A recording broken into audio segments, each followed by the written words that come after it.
Welcome to the Think Christmas Ramble.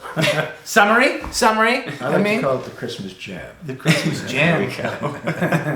We're just three amigos getting together talking about what happened in real estate in the past year. I think maybe we should just start with kind of the roller coaster.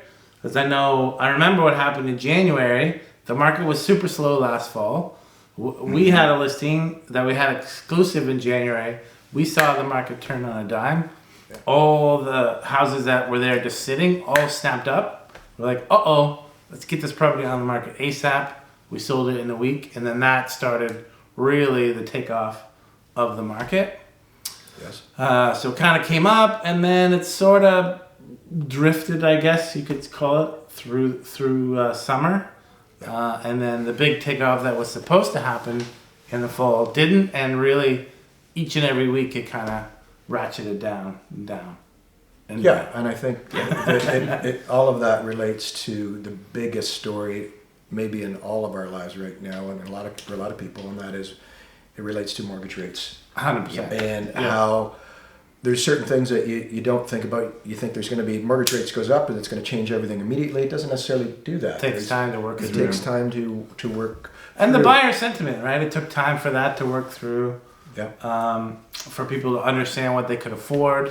Yes. To come through. Yeah. The new qualifications. Yeah. Change, and they don't change right away. It takes a while for the government to change those things. Yeah. But again, just the delay.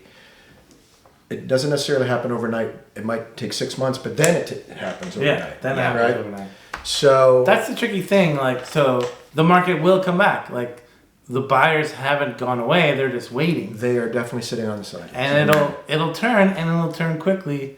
And you want to be ready for when it does. Yeah, it's happened before. It'll happen again. Yeah, 100%. And then I guess on the rental side. Yeah, I mean, rental-wise, obviously everything flows from these mortgage rates, right? So if somebody's buying an investment property to rent out, the rent's going to need to be higher so that they can cover their increased mortgage now. And so we're seeing rental increases across the board, which... Well, but they don't pencil a lot. If to buy a condo now, you're giving away $1,000 a month. Yeah, so you can't make money renting out a condo. You cannot make money on cash flow properties right now. So that market is dead right now. I mean, some houses you can still pencil, right? If you have 4 or 5 units. Mm-hmm. But it has to be an efficient use of space. It has to be house. the right property. For sure. But I guess the surprise in rentals was that it was crazy in September. But towards the end of the year, it's tapered off, right? Yeah. I think, much like buyer sentiment, we do see tenant sentiment as well. And there's people that have kind of cooled off in that market because they're not sure if they're going to have a job in 6 months. Right. And so maybe they don't want to make that move to upgrade to a nicer place. To get back to what we've talked to all year is that it's not one market. There are many markets, both within the GTA and also... within, there's definitely the detached, the semis, and definitely a difference between condo and for sure between downtown and suburbs. Yeah, the suburbs have taken a maybe bigger hit. Maybe we can talk to that first, and that's just geographically, Paul. The difference between, say, a semi downtown versus, maybe even detached. Versus in the burbs. What are you seeing? It's the old story. The farther you go away from the CN Tower, the more volatile the market is. Yeah, for sure. And that's just basically supply and demand. There's still today, even though the market's softer, there is very little supply in the downtown area particularly for that upsizer market, the 3-bed, 2-bath or 2-bath or 3-bath type of house that we have, and that most people in Toronto are raising their families in if they have a house. Still not a lot of supply. Well, and I guess the complication is people are looking for finished, move-in ready, whereas a lot of the ones downtown that are available now aren't, right? You need to put in a little or a lot work. Right? Yeah, bottom line is there's still a supply issue. Yeah. So that on the seller side, it's a good thing. Maybe you've gone down 5%. Since maybe a little bit more since the peak, but it's still hanging on pretty tough in the downtown. Yeah. The prices really haven't come off, and right. They're even up a little year over year. Out in the burbs, not so much. Different story. Right. And when you go further to cottage country, that's really come off. Right. And of course, with the burbs, it depends. If you're in proximity to a GO station or the highway, Sure. something that gives you easier access to transit, it's going to hold its value a little bit stronger than true burbs. School district. Yeah. School districts is the key one in the bridge. Yeah. Condos, what we're seeing, we saw them come off a bit, obviously, because more people needed to sell them because there were more investors in condos. Yeah. And then all of a sudden, the condos were not making money anymore. It made Yeah. less sense to hold them. So we've seen the price come off a bit, but at the end of the day, the prices can only come down so much for those that are holding on to them right now. And we did It's- see supply coming online too. Mhm. It's interesting right now because, and I've been looking a lot in the condo market lately for some clients, and I am seeing some bargains. And now talking to our mortgage people, what we are seeing is panic buyers, people who are underwater. Yeah. And maybe we can talk to that. The first thing that we want to do when we're on the buy side is understand the motivation of the seller. Because definitely, if they are motivated to sell, there is an opportunity there on the buy side. But also, maybe, Paul, you could talk to, we are finding properties that are underwater now. Meaning the value of what's owed on the mortgage is more than the value of the property. That can be a very tricky thing. You might, in one way, you think you're getting a deal maybe on the property because you got a very motivated seller, Yeah. but there's some things that come along with that. Well, and appraisals are down Yes. too, right? So it's a complicated formula because sellers sort of don't want to come down, buyers can't qualify, and then That's a really good point. banks say, actually, that's only worth this. Well, and inexperienced agents are getting their clients into trouble. We're seeing this Yeah. where they're buying a property like they were 2 years ago, taking off the finance conditions or not putting in the finance conditions, and the property is appraising for substantially less than they've projected, and now they got a big problem. So one of the things that we've been doing is having appraisals done very early in the process, like within 2 days. And financing and inspection conditions. Yes. Right? Yes. Yeah. I think, that's even helps sellers, truthfully. Like, I think so. I mean, that's, Yeah. sellers used to want a clean offer sheet. They didn't want these clauses in them, but to your point, now it's kind of protecting both sides because yeah. we are seeing more and more as we talk to our mortgage people, they're getting to close and they can't close because the money's not there. The appraisal didn't come through. Yeah. And all of a sudden they got to come up with $100,000 out of their own pocket. And that's a problem.